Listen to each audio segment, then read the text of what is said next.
Hello everyone, welcome to my channel. आज हम इस वीडियो में Planck's radiation law topic detail में डिस्कस करेंगे, जो क्वांटम मैकेनिक्स चैप्टर का एक इंपॉर्टेंट कॉन्सेप्ट है। सो प्लैंक्स रेडिएशन लॉ क्या होता है? To explain the spectrum of black body radiation, M Planck's in 1900 proposed a rule which is known as Planck's radiation law और प्लैंक्स हाइपोथेसिस। तो ये इसका जनरल इंट्रोडक्शन है प्लैंक रेडिएशन लॉ का। Basically black body radiation के spectrum को explain करने के लिए सन 1900 में एम प्लैंक ने एक रूल दिया, जिसको प्लैंक रेडिएशन लॉ या फिर प्लैंक हाइपोथेसिस कहा जाता है। ठीक है, ये इसका बेसिक इंट्रोडक्शन है प्लैंक रेडिएशन लॉ का। जैसे पिछले वीडियो में हमने डिटेल में डिस्कस किया था ब्लैक बॉडी रेडिएशन के बारे में, तो ये जो कॉन्सेप्ट है ब्लैक बॉडी रेडिएशन से ही रिलेटेड है, क्योंकि ब्लैक बॉडी रेडिएशन के स्पेक्ट्रम को ही एक्सप्लेन करने के लिए प्लैंक रेडिएशन लॉ जो है लाया गया, प्लैंक के द्वारा ये लॉ दिया गया। तो ब्लैक बॉडी रेडिएशन क्या होता है, इसको एक बार हम रिकॉल कर लेते हैं। बहुत ही सिंपल सा कॉन्सेप्ट है, पिछले वीडियो में हमने डिस्कस किया था। बेसिकली ब्लैक बॉडी रेडिएशन एक थर्मल इलेक्ट्रोमैग्नेटिक रेडिएशन होता है, जिसको एक आइडियल ऑब्जेक्ट जिसे ब्लैक बॉडी कहा जाता है, इसके द्वारा एमिट किया जाता है। जैसे यहाँ पे आप डायग्राम में देख सकते हैं, ये जो हमारा है एक ब्लैक बॉडी है। ब्लैक बॉडी बेसिकली एक आइडियल ऑब्जेक्ट होता है जो किसी भी डायरेक्शन से आने वाले जो इंसिडेंट रेडिएशन होता है उसको एब्जॉर्व कर लेता है। ठीक है, एंड ये जो है रेडिएशन को एब्जॉर्व करने के बाद एमिट भी करता है, जिसको ब्लैक बॉडी रेडिएशन कहा जाता है। ठीक है, तो यहाँ पे ये जनरल कॉन्सेप्ट इतना है। जो पहले के वैज्ञानिक थे उन्होंने ये कॉन्सेप्ट इतना कॉन्सेप्ट दिया था कि एक ब्लैक बॉडी एक आइडियल ऑब्जेक्ट है जो सभी प्रकार के रेडिएशन को एब्जॉर्व कर लेता है और उसको एमिट करता है, ये बताया था। लेकिन प्लैंक ने ये बताया कि ये जो ऊर्जा निकल रही है, ये जो रेडिएशन निकल रही है, ये ऊर्जा के रूप में बाहर निकल रही है। ठीक है, ये जो रेडिएशन, ये जो स्पेक्ट्रम निकल रहा है ब्लैक बॉडी के द्वारा, ये ऊर्जा के रूप में बाहर निकल रही है, मतलब छोटे छोटे कणों के रूप में बाहर निकल रही है।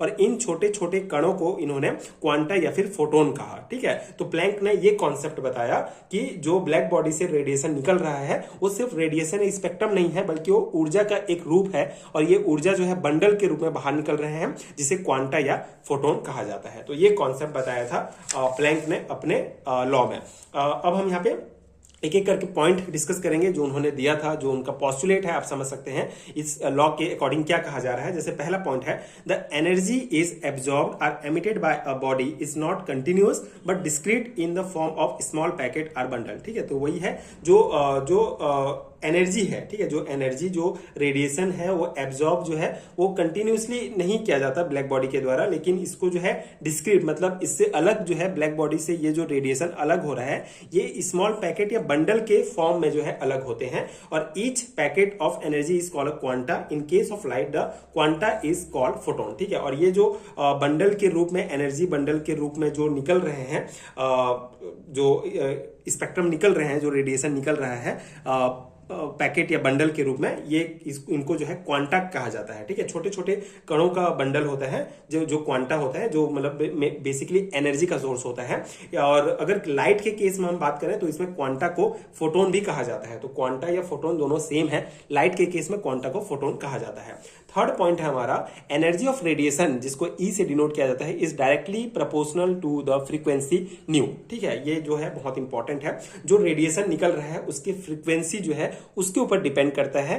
बेसिकली एनर्जी ऑफ जो रेडिएशन है, ठीक है, जो रेडिएशन का एनर्जी है वो फ्रीक्वेंसी के डायरेक्टली प्रोपोर्शनल होता है, जिसको एनर्जी ऑफ रेडिएशन को ई से डिनोट करेंगे और फ्रीक्वेंसी को जो है उसको हम न्यू के द्वारा डिनोट करते हैं। तो डायरेक्टली प्रोपोर्शनल होता है एक दूसरे के। यहाँ पे हम एच लेंगे, तो एच क्या होता है हमारा, एक प्लांक कांस्टेंट होता है। तो एच प्लांक कांस्टेंट है, जिसका मान होगा 6.625 इंटू 10 टू द पावर -27 अर्ग सेकेंड होता है। ठीक है, तो ये मान आप याद रखेंगे, ये प्लांक कांस्टेंट है जिसको हम यहाँ पे लेते हैं।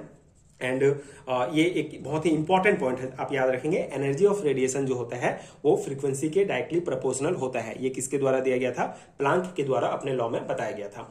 फोर्थ पॉइंट है हमारा, अ बॉडी कैन एब्जॉर्ब और emit energy either only one quanta और सम होल नंबर ऑफ इट। ठीक है, अब यहाँ पे कॉन्सेप्ट क्या है कि जो ब्लैक बॉडी होता है वो जो हमारा रेडिएशन एब्जॉर्ब कर रहा है वो भी एनर्जी की फॉर्म में एब्जॉर्ब कर रहा है, और जो रेडिएशन रिलीज कर रहा है वो भी एमिट कर रहा है वो भी एनर्जी की फॉर्म में रिलीज कर रहा है। है। तो या तो ये वन क्वांटा या फिर होल नंबर ऑफ इट, मतलब कि जैसे अगर हम सिर्फ एक क्वांटा या एक फोटोन की बात कर रहे हैं तो यहाँ पे हम ये फॉर्मूला यूज करेंगे E equal to N H nu, ठीक है, जहां पे n जो है sorry E equal to H nu हम यहाँ पे जो है लिखेंगे अगर हम सिर्फ एक फोटोन है एक क्वांटा की बात कर रहे हैं। लेकिन अगर एक या एक से ज्यादा क्वांटा या फिर फोटोन की बात करेंगे तो वहां पे हम यहाँ पे लिखेंगे n का मतलब होता है होल नंबर, ठीक है, 1 2 3 4 5 जितने भी संख्या में क्वांटा या फोटोन की बात हम करेंगे वहां पे हम n लिखेंगे, ठीक है। तो ये एक इंपॉर्टेंट पॉइंट है, आप ध्यान रखेंगे, ठीक है। तो ये कॉन्सेप्ट हो गया। फिफ्थ है हमारा, फिफ्थ पॉइंट है the size of each quanta depends on the type of radiation, quanta are photons are actually bundle of energy without mass, ठीक है। तो यहाँ पे जो साइज है क्वांटा का और या फोटोन का वो डिपेंड्स करता है रेडिएशन के ऊपर कि किस टाइप का रेडिएशन जो है एब्जॉर्ब हो रहा है और किस टाइप का रेडिएशन निकल रहा है उसके ऊपर डिपेंड करता है। क्वांटा और photons are actually bundle of energy without mass, ठीक है। ये क्वांटा और फोटोन्स बेसिकली एनर्जी के छोटे छोटे बंडल होते हैं जिसमें कोई मास नहीं होता है, ठीक है, उसका कोई द्रव्यमान नहीं होता है। तो ये 5 इंपॉर्टेंट जो है प्लैंक रेडिएशन लॉ के पोस्टुलेट हैं, इंपॉर्टेंट पॉइंट्स हैं जो आपको एग्जाम में लिखने होंगे। ये notes basically BSc and MSc level के सेमेस्टर एग्जाम्स के लिए आपके लिए बहुत हेल्पफुल होगा।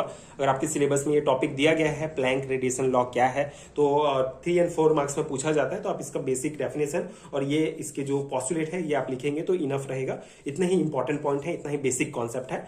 आई होप कि आपको समझ में आ गया होगा एंड ये नोट्स आपके एग्जाम प्रिपरेशन के लिए हेल्पफुल रहा होगा। इसके अलावा अगर आपको आपके बीएससी या एमएससी लेवल के एग्जाम्स के लिए, सेमेस्टर एग्जाम्स के लिए हैंडरिटन नोट्स हैं तो नीचे आपको डिस्क्रिप्शन बॉक्स में लिंक मिल जाएगा, आप वहां से चेक कर सकते हैं एंड अपना नोट्स डाउनलोड कर सकते हैं, जो डेफिनेटली आपके एग्जाम प्रिपरेशन के लिए बहुत हेल्पफुल होगा। एंड अगर ये वीडियो हेल्पफुल है तो आगे के वीडियोस देखने के लिए चैनल के साथ जुड़े रहिए। Thank you so much for watching.